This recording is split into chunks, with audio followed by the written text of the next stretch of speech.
Ready? Mm-hmm.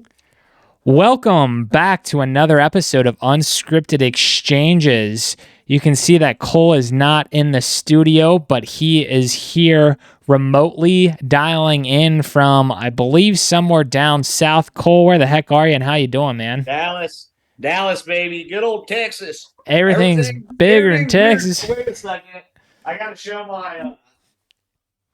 our crazy fans. I brought my boots. I Oh, had to bring the shit kickers. I wore them on the plane just so I fit in coming into Texas. how does one clean those shit kickers? Do you clean them I've never yourself cleaned or do you them. take them They're somewhere? probably fucking disgusting, honestly. I Okay. literally wear these. I wear these to the stable. I wear them every time I work. Do any work outside. And I've had these for they're fantastic. I've had them for like 10 years, 10, 11 years now. Those boots were made for walking. Dude, they were made for walking. They were made for Texas. I think that's a song from is that Shrek? I don't know. No, I but mean, it's probably an older song, but I remember I it think being in it's Jessica Shrek. Simpson. These boots are made for walking. Yeah. That's just what I'm do. Yeah, that's what I'm thinking of. One of these days, these boots. You gotta tell me and anyone else that's listening. What are you doing in Dallas? You moving? You buying real estate? What's going on? You leaving me? Oh, dude, making money moves. I've got a client down here, Ah, so I've got a project we did.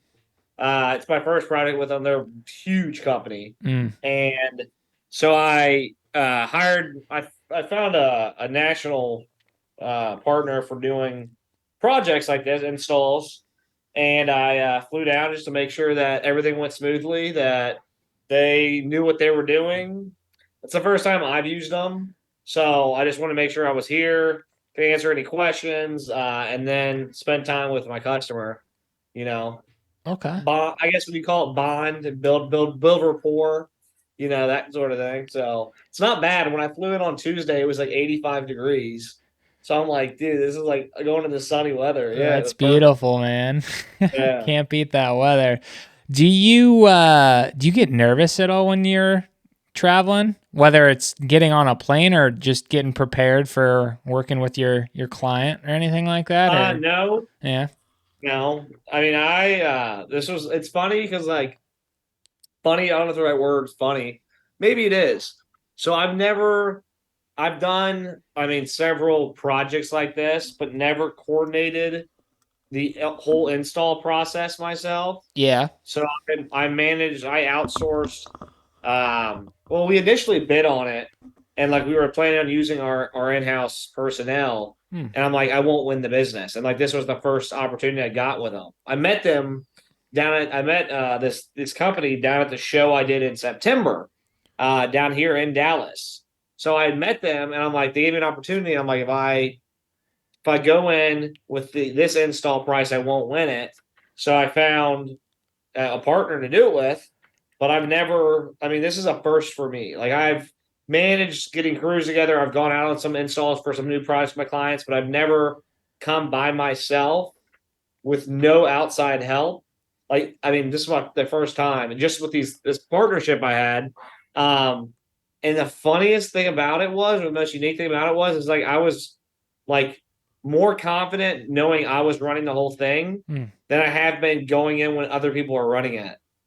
If that is, and I've never done it, but I'm just like, it's kind of like that glass half full, optimistic to a fault, right? Positive to a fault almost, where I'm like, it'll go fine. Every time I was like, hey, let us know if you need anything. I'm like, okay, great. Don't worry about it. It's gonna be fantastic. I'm not concerned.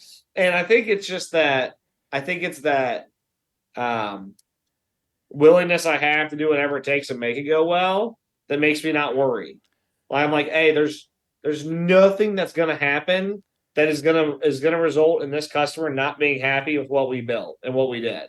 So if you know that you're willing to do whatever it takes to do that, then what's there to be stressed about? Right. I mean, we've talked about this time and time again. You definitely are a confident person and you've got the right attitude and mindset. And, that goes so far. Like, if you have the right attitude and mindset, no matter what you're doing, that's going to definitely help the situation. And I think I'm kind of maybe analyzing here, but any type of doubt that might creep into Cole's mind, I think you kind of squash that pretty quickly by leading just through action. Like you kind of just go out and you find a way, as you said. You're not going to worry too much about, yeah, something could happen, but let's focus on what we can do right. And when things do get a little bit challenging or tough, you kind of see that as an opportunity and you find a way forward, which is a Well, fascinating mindset to possess. And I think a lot of our listeners can kind of take that and implement it in their lives as well. well, I think too, Hayden. It was funny because I took his name's Jim. Shout out Jim if you're listening. Love you. Awesome time down here. I took Jim out to dinner. Oh, well, we went out to dinner Yeah. Tuesday night when I got here, and we are talking. He's like, "I hope it goes well. It's our first one." I said, "It'll go great." And he's like, "Don't jinx it." And I was like, it'll go fantastic. I'm not worried about it." He goes, "Well, you never know." I said, "No, I know." He's like, "Well," kind of looking at me funny, and I'm just like, I should elaborate a bit more. If anything goes wrong during this process, before you know it's bad, I'll have already fixed it. Mm, So in your eyes, it's going to go great because there's no way on God's green earth that I'm going to walk out of here without having this done right. yeah. And he looks at me, he's like, "All right, you're bluffing a little bit." And then the day comes around and he's like, "That's how I was going." I'm like, "I told you to go great." I said, we had a little issue. I mean, we had a few things like leveling some stuff, and they had some issues like moving some things around. But I kind of like, and I think you're right. The lean, I have a lean into it, which is I think a habit or a mindset that a lot of people could adopt. Um, Without a whole lot of effort. It's just, lean into a problem versus running away from it, lean into a challenge, right? So it's all fine and dandy to check the boxes off and worry and be all prepared. But sometimes, man, you just got to dive in the deep end and figure out how to swim. Otherwise, you're going to hit the ground. You got to, Most of the time, we'll surprise ourselves by actually keeping our head above water. Like fight or flight. You jump in, you're either going to sink or you're going to swim. A lot of the times, that's when you build character by facing the adversity. So, yeah, I mean, I could use this as an analogy. Like, I definitely was coming down here telling Amanda, like, this is going to be awesome. Like, this is cool. I have never, Hayden, this is when you met me, I didn't know anything about even like fixing, like doing little things around my house, like, like all this stuff. And I have to go down here and like, for a potentially massive customer who's also I'm good friends with, so basically like do this for the first time I've done it. And I hope he's listening because he's going to be probably more impressed than the first time I've gone and done this. But it's the first time I've managed the whole process by myself, and it's going really well. Knock on wood. And we'll wrap it up, or we'll wrap the project up early tomorrow. that's awesome. I mean, I think you got to go through it to get to it to simplify things. And to your point, there's challenges that we all encounter in life, and you can either run from them or you can accept them. That choice is yours. And kind of what we're describing here, you are one that likes to roll up your sleeves and say challenge accepted.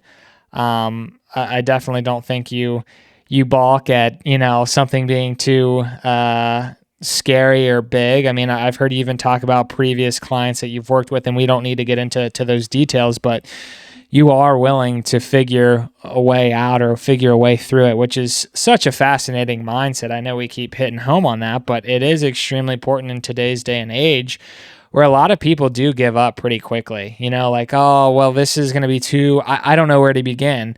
You know what? That's all right to recognize in the moment you don't know where to begin, but the next thing that you can do is start taking some action and figuring out, how do I get moving? How do I create some momentum? And that's going to look very different for each person because it's all very situational, but don't get caught up in analysis paralysis where you're so overwhelmed you don't know what your next move is. Like, the next best thing that you can do is take action, do something. Now, it might not go according to plan or it might not be so smooth, but you got to just keep moving and you'll kind of learn as you go. The other thing that I would call out too, because I don't want anyone to think Now, I'm sure this happens. It all happens. I'll say for all of us from time to time is you're not necessarily winging anything either. There is a part of your preparation where you're going in doing research, talking with additional individuals to kind of help support your clients in these projects. But again, you're not going to know every single question or thing that pops up. But what you thrive at doing is when those unknowns or those, pain points, challenges, whatever you want to categorize them as, when those do pop up, you're like, I'm ready to go. I'm going to find a solution for you, which is extremely exciting. And that's a winner's mindset. And I think anyone listening can take that and adopt that. And you'll be building character to one of your points that you made a few minutes back is that's character building at the end of the day. Well, I like your call out too, Hayden, because like sometimes I get it sounds like, yeah, like you said, wing it. And the thing is like, yeah, it was the first time doing it, first time being fully in charge of it. But like I think what I miss talking about when I bring that up was like the preparation that led up to it. So yeah, it was my first time, but I went under our facility. I walked down and I checked out every single thing we built, everything that was going in. I went through all the instructions. I talked to our production guys. I talked to our engineering. I sent them texts. Last night I called Brett, who's been a huge mentor of mine, and said, "Hey, how would you attack this? Like, what would your approach be? Right? How would you go about, and kind of walk that through? And like some of the stuff is stuff I'd already kind of thought of, but just reaffirm it for me, like, hey, I'm on the right track. And then I went in, an hour early this morning and got there ahead of the crew that I had coming in and build everything and install, and started cutting off plastic, started making sure everything was right. I knew the path of entry they could take. I knew where everything was going. I had my wherewithal so that I was prepared to answer questions they might have. And I was learning as I was going, right? These are things that I'm learning, I'm continuing to learn. So no, it wasn't like a wing it.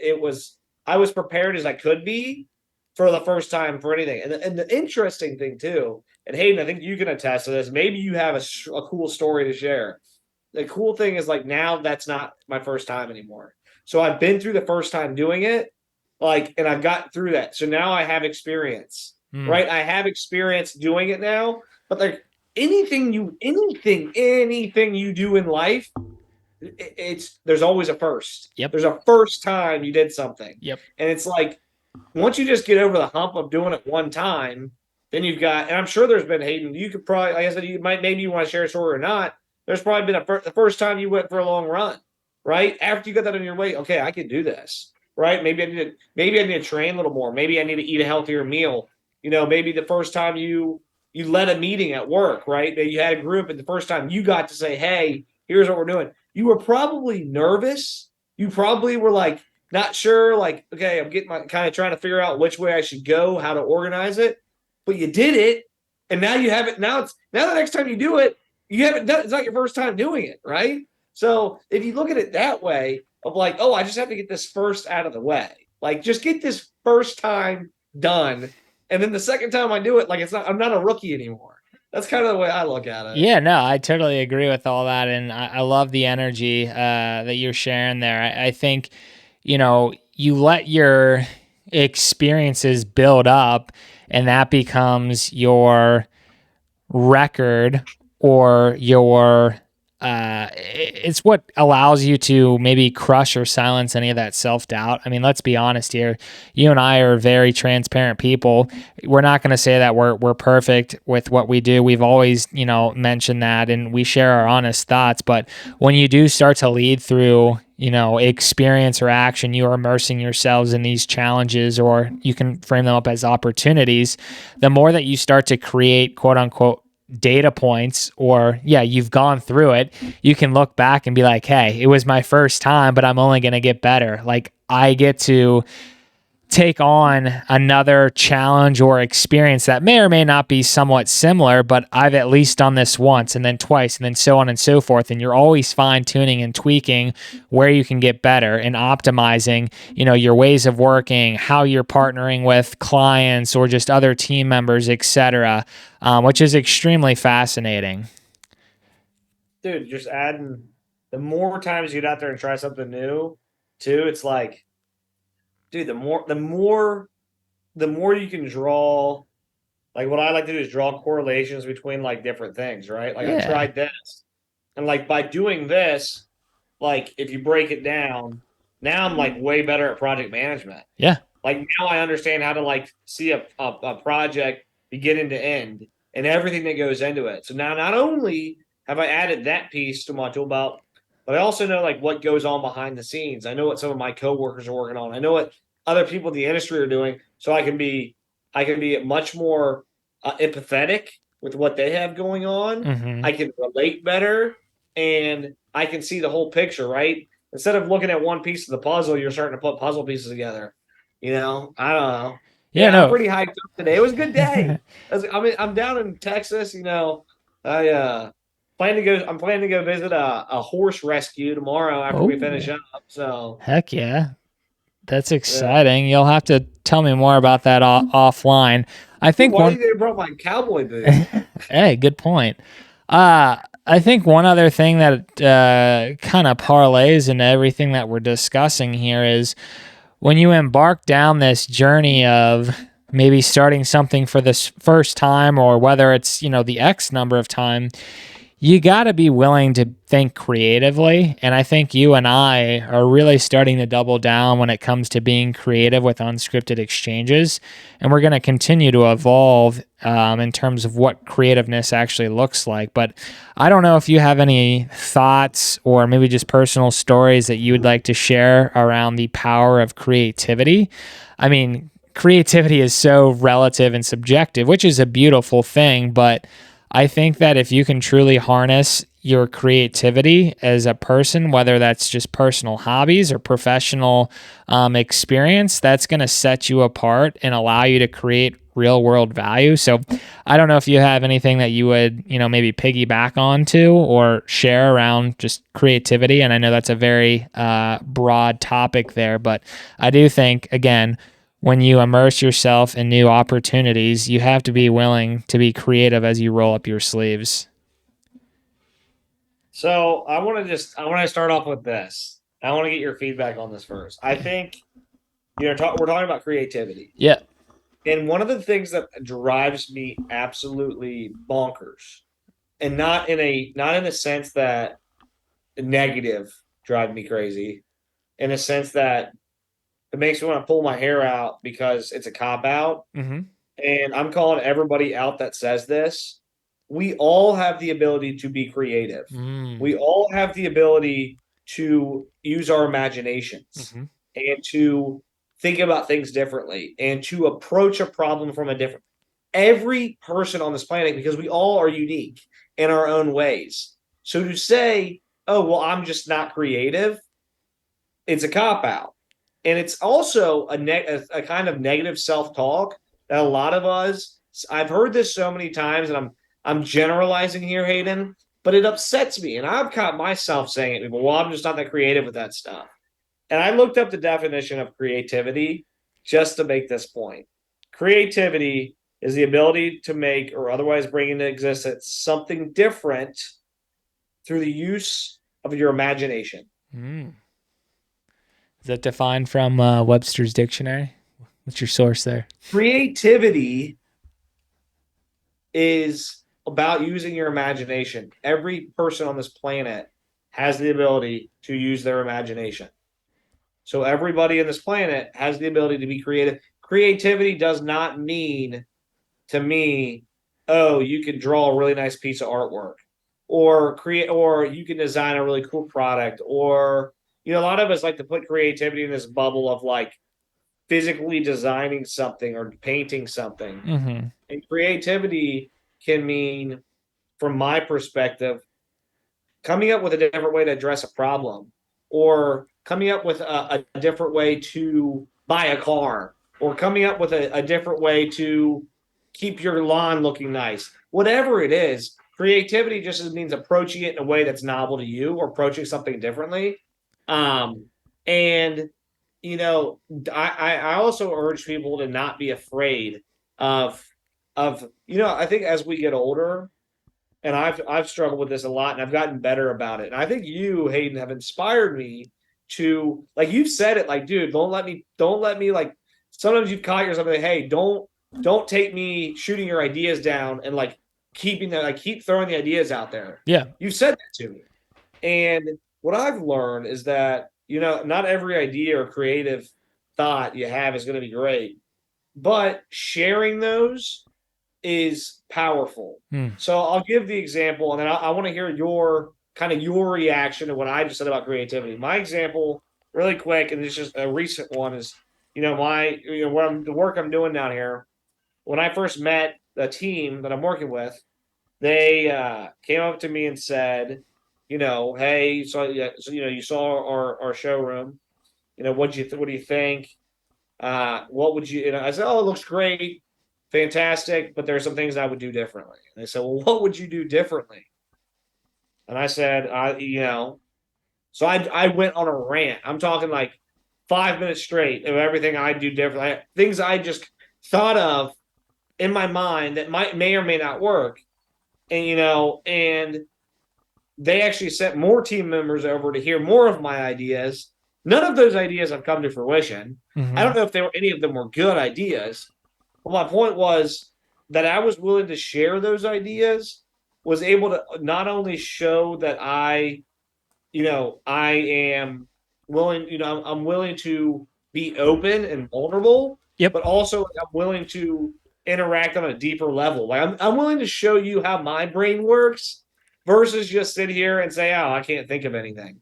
So that has led me to this opportunity I've got now. And I think it's going to continue to open doors. And one of the things that I'm manifesting and I'm saying I'm going to practice, and you can hold me to it, is sharing my ideas, whether I think they're good or bad, whether I think they're worth anything. Ideas are free, right? I mean, you can come up with as many ideas as you want. Yep. So the trick is understanding which ideas are good enough to act on. That's the challenging part. Right. It's all about managing your energy at the end of the day when it comes to your creativeness. To your point, which projects or passions do you pursue? Anyone can get in their head thinking, "Oh, I don't know if I'm creative or is this going to be creative enough?" I mean, hell, look at our creative shorts for example. There's times where you and we've talked about this, plenty of times where, "Oh, I don't know if this is going to be, a good little clip or short, we put it out there and we get thousands of likes and interactions." And then there's times, Hey, hold on before you continue. yeah, What did I text you? You can call it out. What did I say? I sent you the text the other day. I don't know. You'll have to refresh me. We talk about a lot. Okay, well, I remember when you're mentioning, we talk about our content. I remember texting you. I said, dude, I'm freezing. I'm like super self conscious. Yeah. Like I don't. I I was think like, I think I gave you just some coaching, or I don't know if I call him coaching, but I just said you got to you believe in said yourself. You're creative. Don't let me tell you what is and isn't creative. Like just let it rip. Something literally, along those lines. Yeah. yeah. And I think you posted something then and it ended up blowing up in our eyes, which is great. And then there's times where, you or I might post something saying like, hey, like I really feel good about this. I like the message that we're crafting and putting into this.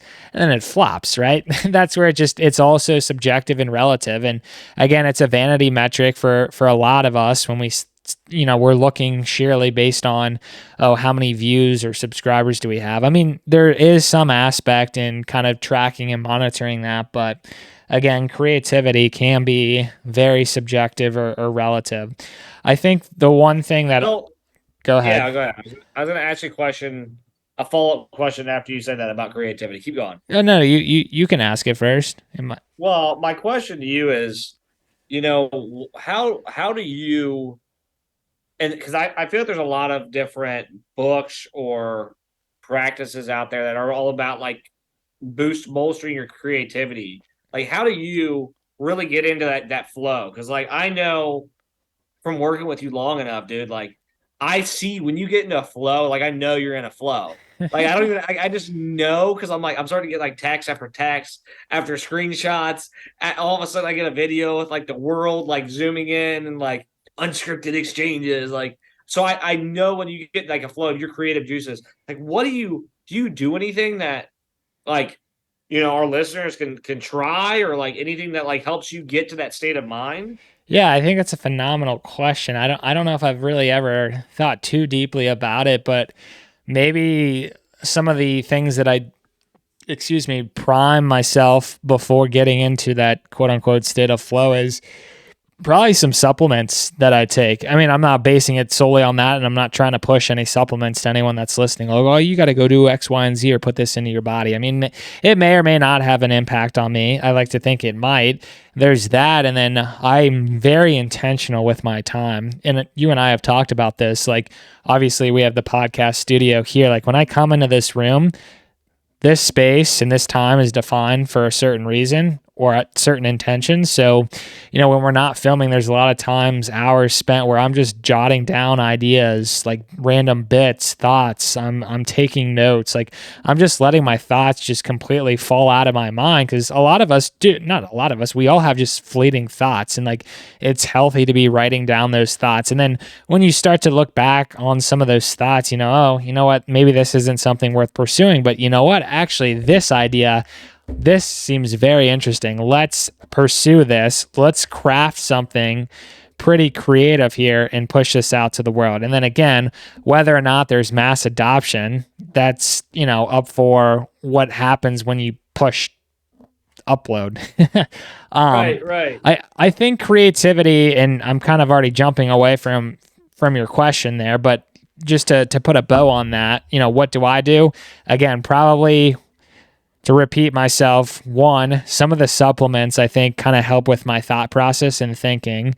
I mean, I can maybe share, not maybe, if you want, I can share some of the stuff that I'm currently taking. I'm always dabbling Yeah. around.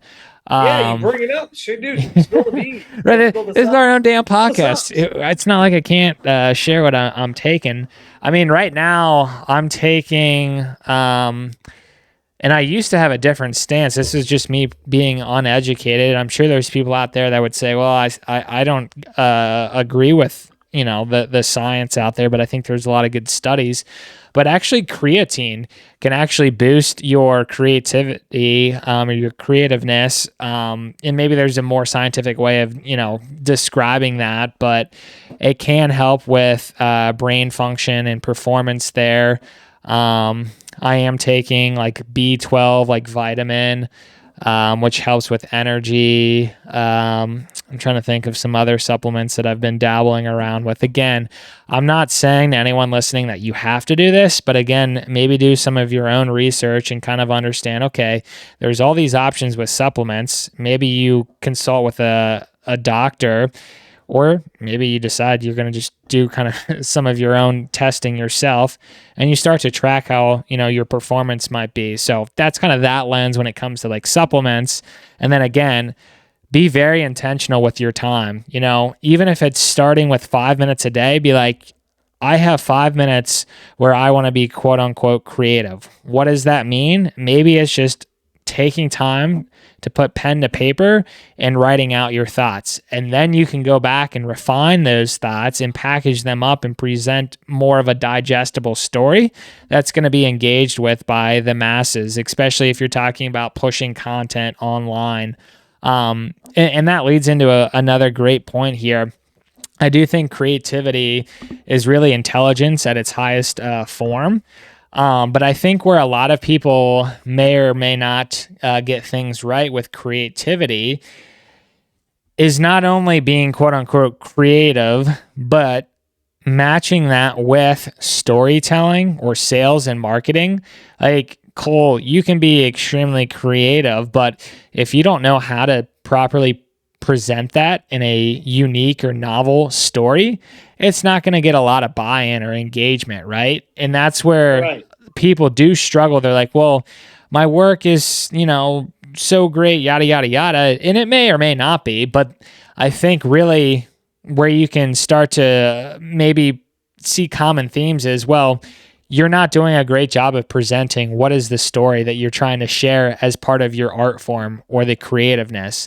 And that too is also somewhat subjective, but I think the point still holds true where you do have the creative aspect in formulating whatever the subject is or the end product. But then once you have that, how are you trying to take that and sell it or Communicate. share a story? Yeah. Exactly. Communicate. That's a simple word right there. Exactly.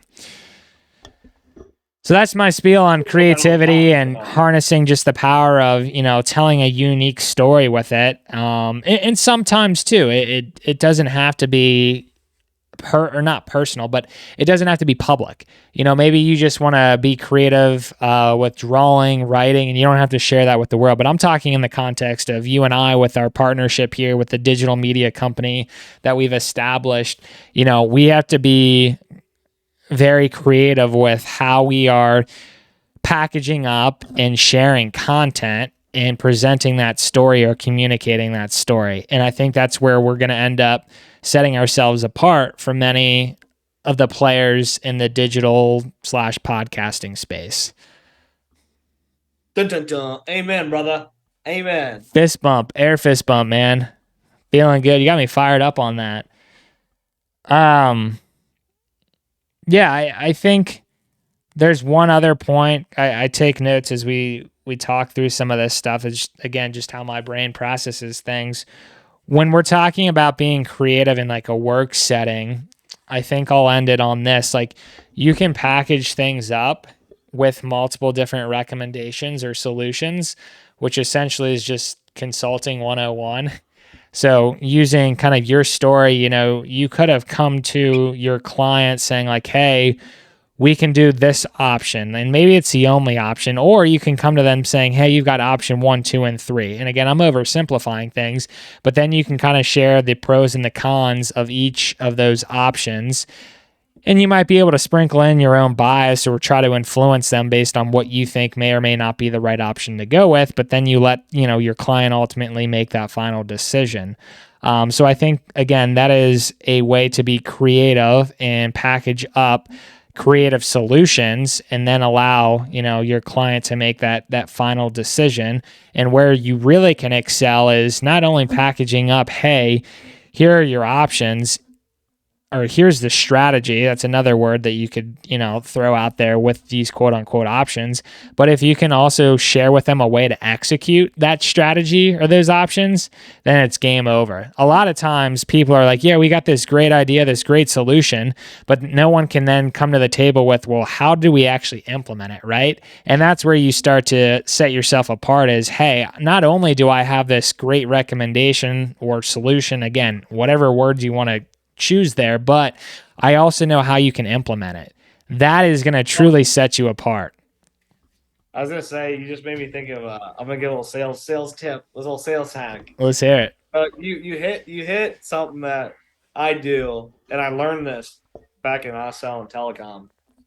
Is like when you're in sales, just in general, and and it's a competitive environment, and you're trying to close a deal or win a deal, really sell your solution. Mm-hmm. The best thing you can do is come up with like really three is like a magic number because four is kind of too many, two is kind of not enough.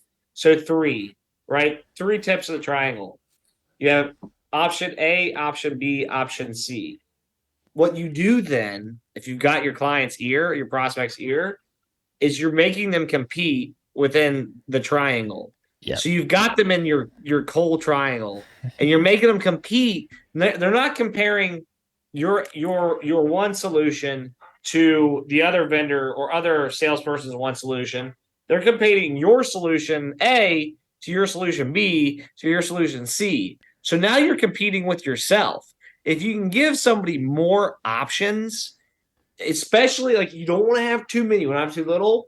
But that's like, I mean, that's something I do all the time, right? When I know when I know I've really got somebody's ear, I'm going to give them enough ideas and whittle it down to about three, so that way they're not trying to go shop because they're like, oh, I already got multiple options from my vendor. I've got multiple it doesn't matter that they're all from me. So the answer is if I pick A, I go with Cole. If I get B, I go with Cole. And if I pick C, I go with Cole.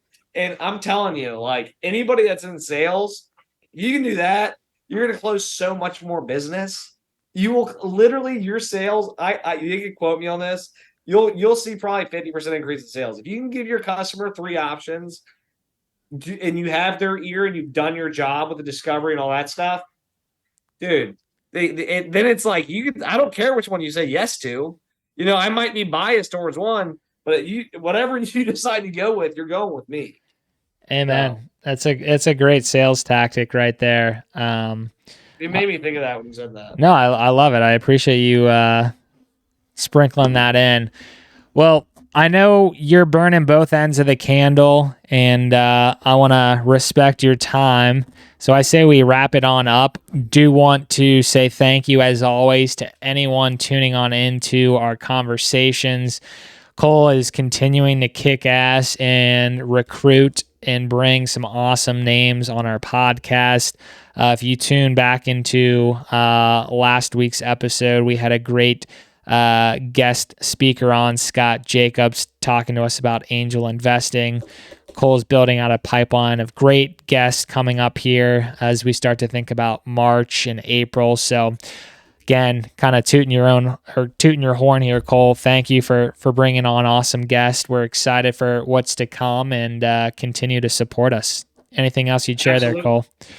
Dude, thank you, Hayden. Awesome way to end it. I'll say, yeah, Scott was phenomenal, and we actually have another guest coming on next week. So be watching out for, I think, 74, 75. What are we on now?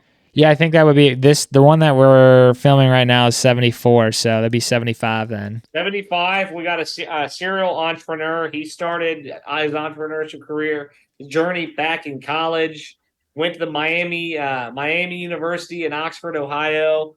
And I'm not going to name drop yet, but you guys are going to want to tune into that because he's got a really interesting story. Oh, you got me fired up. All right, folks. Thanks again for tuning on in, and we'll talk to you guys next time. Take care. Thank you.